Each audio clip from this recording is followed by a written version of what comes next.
किसी उस फील्ड से जुड़ी हुई इंडस्ट्री के साथ जुड़ते हैं तो वह आपको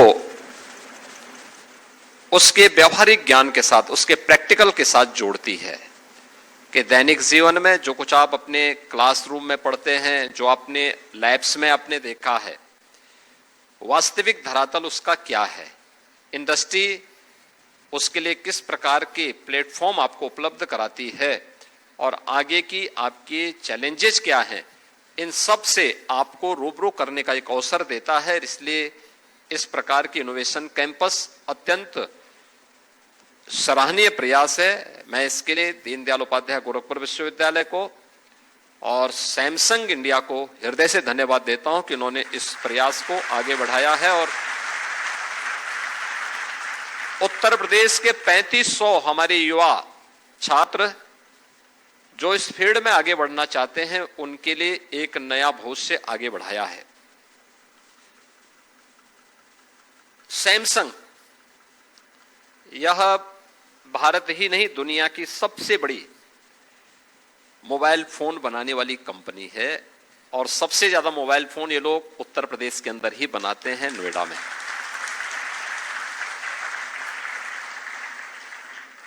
और मैं सैमसंग इंडिया से जरूर कहूंगा कि अपने नोएडा कैंपस में एक बार यहां के छात्रों का विजिट जरूर करवाएं।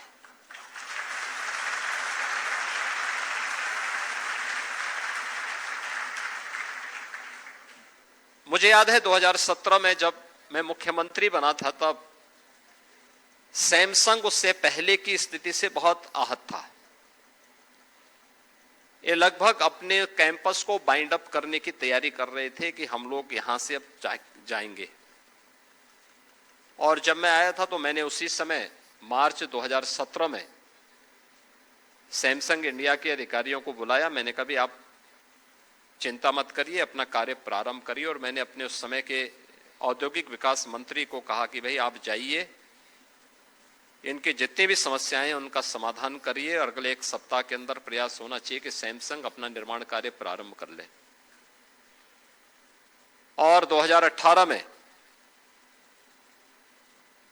मुझे याद है तब प्रधानमंत्री मोदी जी ने और प्रेसिडेंट मून ने सैमसंग इंडिया के इस मोबाइल फोन निर्माण की सबसे बड़ी फैक्ट्री का उद्घाटन करने के लिए स्वयं 2 राष्ट्राध्यक्ष नोएडा में पहुंचे थे और उन्होंने इस फैक्ट्री का उद्घाटन किया था, जो आज दुनिया की 55% मोबाइल फोन निर्माण के लिए आज उत्तर प्रदेश जाना जा रहा है। उत्तर प्रदेश में भारत के 55% मोबाइल फोन बन रहे हैं।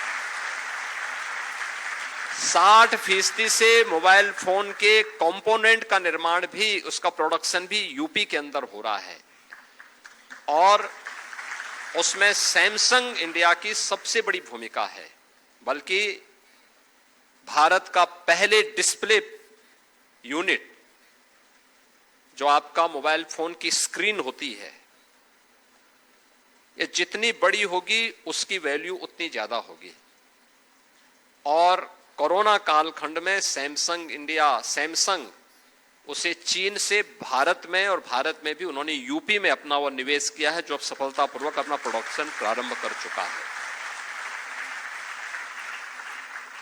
मुझे अच्छा लगा यहां पर सैमसंग इनोवेशन कैंपस में जो ये प्रशिक्षण दिया गया, जो ये ट्रेनिंग हुई है,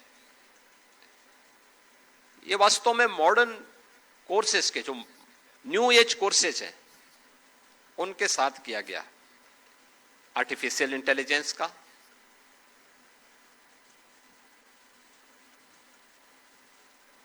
डाटा साइंसेस के साथ में और अन्य उन महत्वपूर्ण विषयों को लेकर के, जिसमें इंटरनेट ऑफ थिंग्स को लेकर के, बिग डाटा एंड कोडिंग को लेकर, कोडिंग एंड प्रोग्रामिंग को लेकर के, यानी ये अलग अलग जो प्रकार के पाठ्यक्रम हैं जो आज की आवश्यकता है, जो ग्लोबल मार्केट की आज की आवश्यकता है, उसे लेकर के ये ट्रेनिंग के कार्यक्रम यहां पर करवाए गए। और मुझे लगता है कि हमारी अब तक की सबसे बड़ी कमी क्या रही है? हमारी अकादमिक संस्थाओं की सबसे बड़ी कमी यह रही कि हम लोगों ने मार्केट की कभी मैपिंग नहीं की।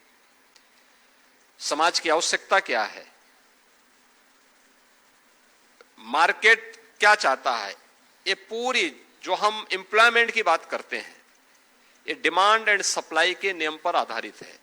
अर्थशास्त्र के अगर इस नियम को हम भुला देंगे तो हम बेरोजगारों की एक फौज ही खड़ा करेंगे। हमें इसकी मैपिंग करनी पड़ेगी, हमारी संस्थाओं को इधर जाना पड़ेगा।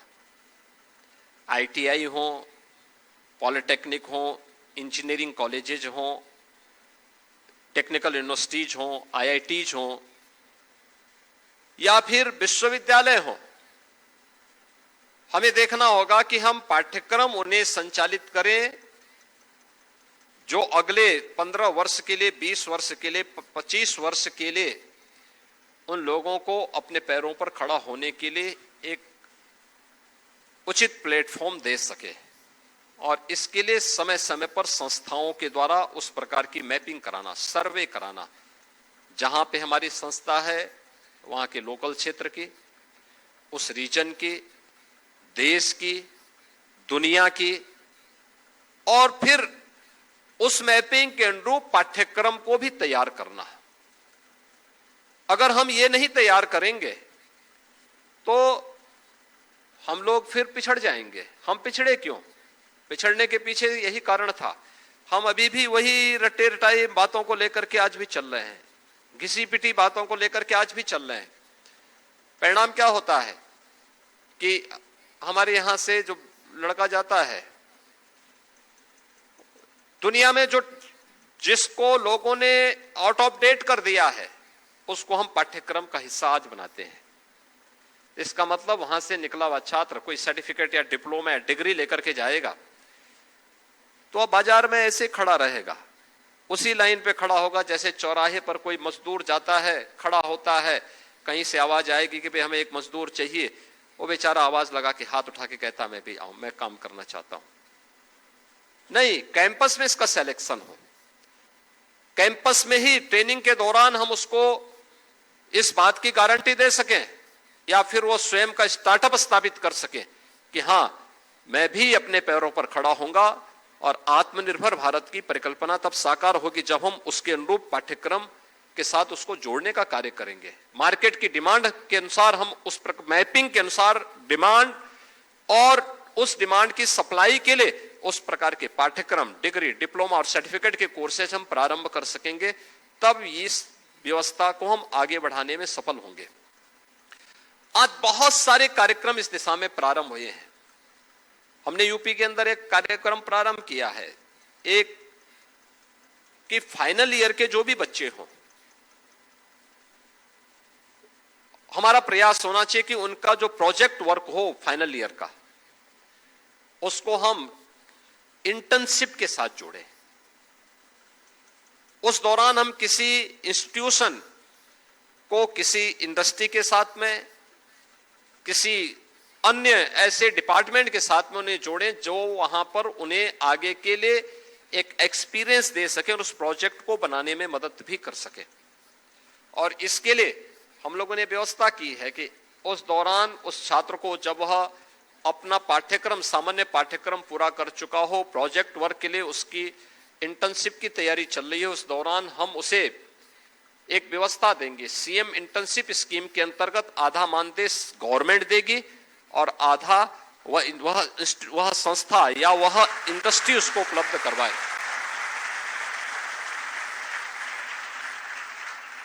तो छात्र अपने अध्ययन के दौरान ही अपने मां बाप के कुछ भार को कम करने में योगदान दे सकता है।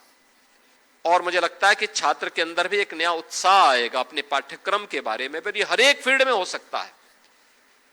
जैसे मैं हमेशा कहता हूं इस बात को, ये दीनदयाल उपाध्याय